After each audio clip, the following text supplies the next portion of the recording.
Hey guys, just a quick video for those of you who happen to have an Infiniti G35, in this case the 2003 G35 sedan, where the trunk is not opening, either by the fob or the button on the trunk.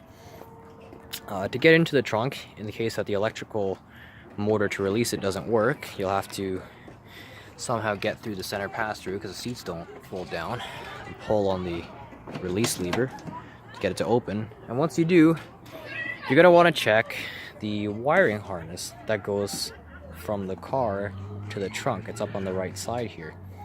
Pull back the rubber shielding and you'll probably see one or more wires that have been ripped, like in this case here. Somebody has previously attempted to repair the wiring and now it's come apart again.